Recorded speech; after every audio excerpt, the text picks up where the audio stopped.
19-year-old Robert Kenneth Preston was an audacious young man from Panama City, Florida, who had always dreamed of being a military pilot.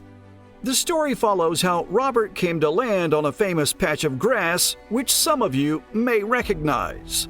But the journey with how he got there is something worth sticking around for. Let's take a look. In 1972, Robert enlisted in the Army, securing the first half of his dream of becoming a military pilot. With the second step in mind, he began training to fly Hughes TH-55 Osage helicopters in Fort Walters, Texas. But a problem put Robert's dream on hold. The U.S. was withdrawing from Vietnam, and they had a surplus of helicopter pilots. As a result, selection became much stricter, and Robert did not qualify through the instrumental phase of the process.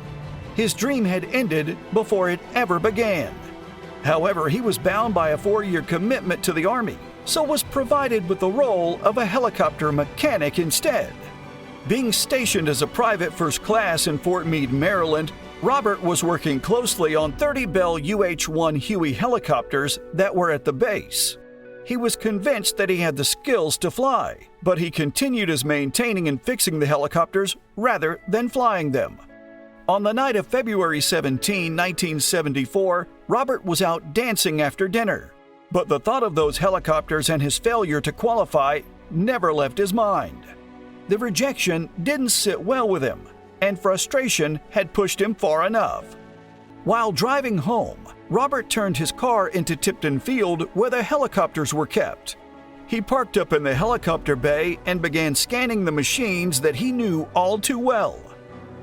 A sense of purpose came over him, a calling to his childhood dream of being a pilot. Robert decided that he needed to prove his worth. His eyes came across the numbers 62-1920, a serial number on the UH-1B Huey helicopter, affectionately known as Huey.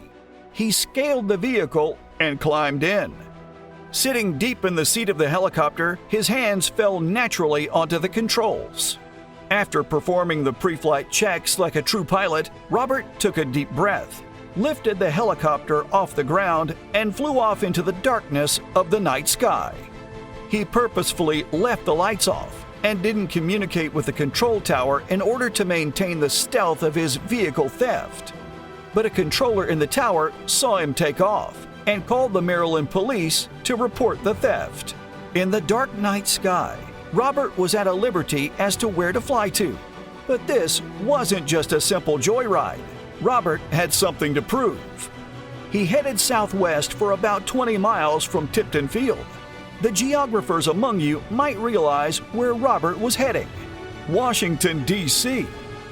Using the lights of Baltimore and the Capitol, Robert was able to navigate in the darkness with his lights off. This made it very tricky for Maryland police to locate him. However, District of Columbia police were able to spot Robert. But at this point, he was flying his Huey very low between the Capitol building and the Lincoln Memorial, a restricted area requiring authorization to fly through. But this restricted area wasn't quite dangerous enough for Robert. After a few minutes around the Washington Monument area, Robert turned the UH-1B towards the presidential home, the White House. Luckily for the president, Richard Nixon, he wouldn't have to worry about the helicopter thief as he was in Florida at the time. Had he been in, he would have looked out his window and seen something quite spectacular. Robert was landing the helicopter on the south lawn of the White House. He touched down on the grass. After a short landing, Robert managed to take off again before the Secret Service protecting the house could open fire on him. He lifted off and began heading towards Fort Meade, for now. Just before 1 a.m., Washington National Airport radioed the police after locating Robert and his Huey. A Bell 47 began chasing him, but it was much slower than the Huey, and Robert wasn't worried at all. That was until the chase turned into a movie scene. 2 Bell 206 Jet Rangers joined the fight, and even ground patrol cars came blaring down the streets with their lights on. To make things more dramatic, Robert was flying so low to the ground that he almost touched one of the patrol vehicles. Being just centimeters above it, the driver panicked and ended up crashing the car. Using the distraction as well as maneuvers typical of aerial combat, Robert managed to evade the Bell 206s too. Now with a rush of adrenaline, Robert couldn't just fly back home, he had an audience. And this was his time to shine. He headed back for the White House, landing on the South Lawn once again at about 2 a.m. However, warned by the first landing, the Secret Service were waiting for him. They lit up the UH-1B, not just with lights, but bullets too.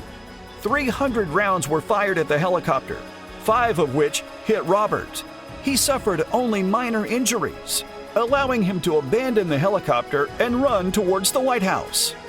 However, an injured foot kept him from getting very far, and he was promptly arrested by the Secret Service. They took him to a military hospital to treat his wounds, where he could be seen smiling. His dream of flying those military helicopters had finally come true. The helicopter remained in the White House garden for a few hours, attracting much attention.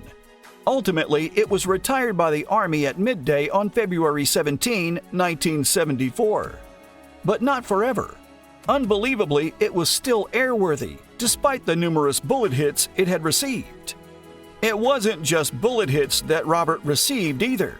A 1-year prison sentence and a $2,400 fine for misappropriation and disorderly conduct were added on too.